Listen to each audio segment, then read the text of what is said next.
Someone says something cutting. It lands, it stings, and then you do the thing everyone tells you to do. You say nothing. You just walk away. And for a second, you feel powerful, untouchable almost.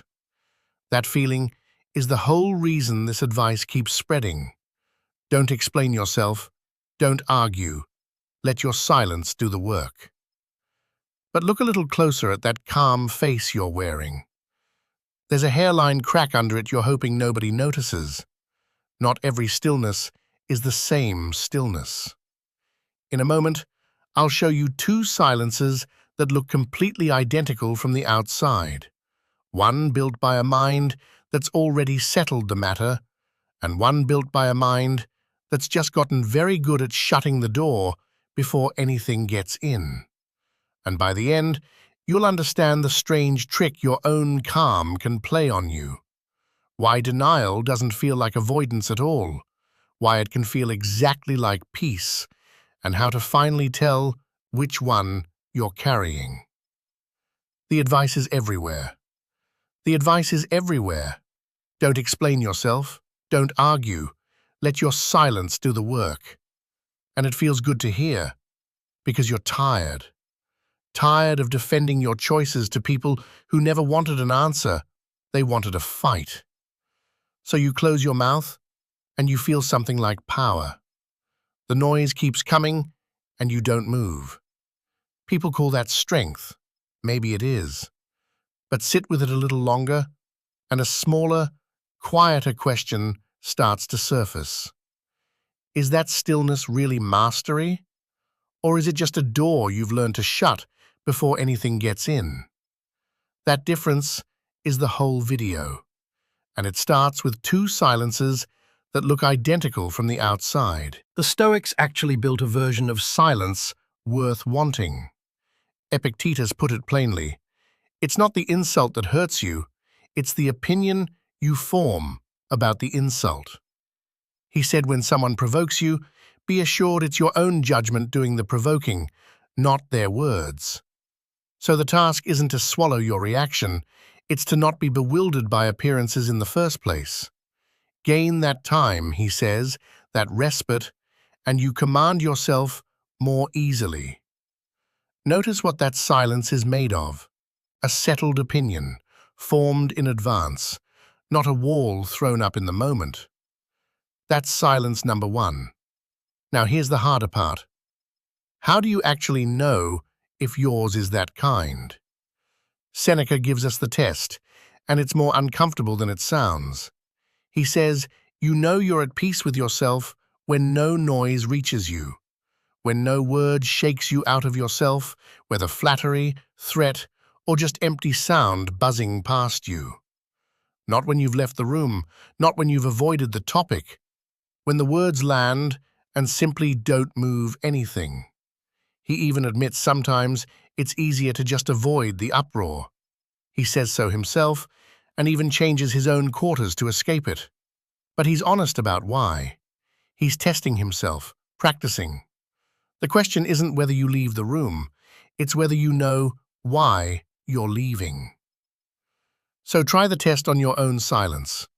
Not the noisy provocation, the specific one. The comment that still replays. The person whose name still tightens something in your chest. Does hearing it just pass through? Or is there a small, fast flinch you've gotten very good at hiding, even from yourself? That flinch is the tell. It means something in you is still being shaken, and the silence isn't proof you've dealt with it. It's proof you've learned not to look. This isn't an accusation, it's just a mirror held up for a second. And it points somewhere deeper than willpower. It points toward what you're actually avoiding when you go quiet. Jung described the mind as having layers, a directed, conscious surface, and something underneath that speaks through what we won't look at. He wrote about two very different moves the psyche makes under pressure. One is turning outward, projecting the unresolved thing onto reality. The other is introversion, used as escape. It means detaching yourself from reality through the very thing you can't face instead of engaging it.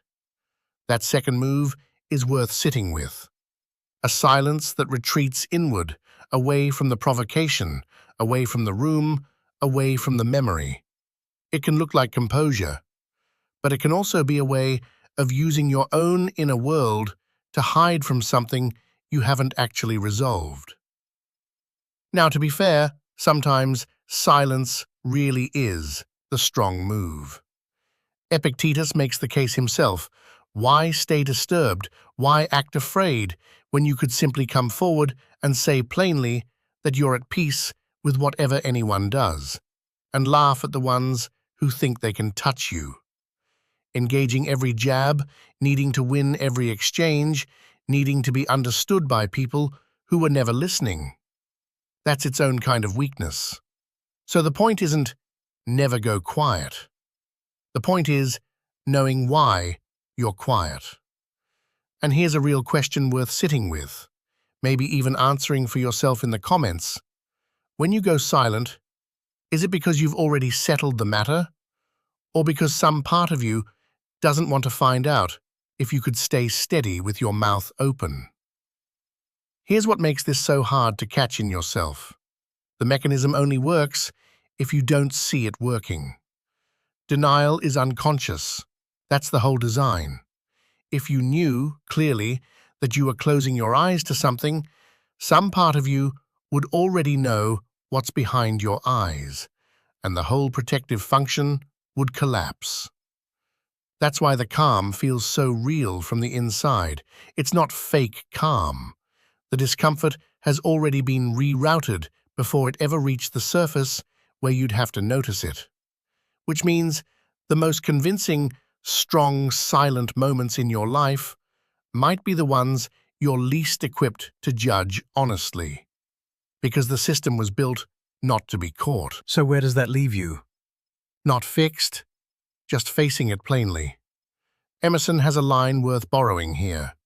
A man passes for what he's worth, he says, and all the anxious curiosity about how others see us, all the fear of staying unknown, is mostly wasted energy.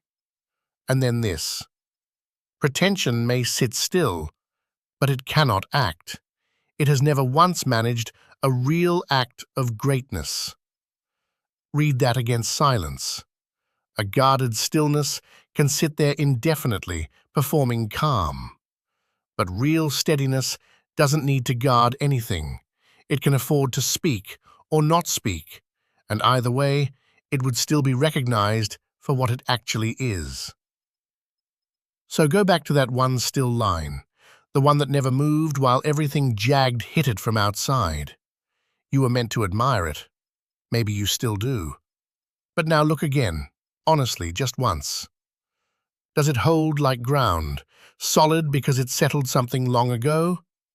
Or does it hold like a breath, tight, waiting for the noise to pass so it can finally exhale? The line on the page was never going to tell you which one it was. It never could.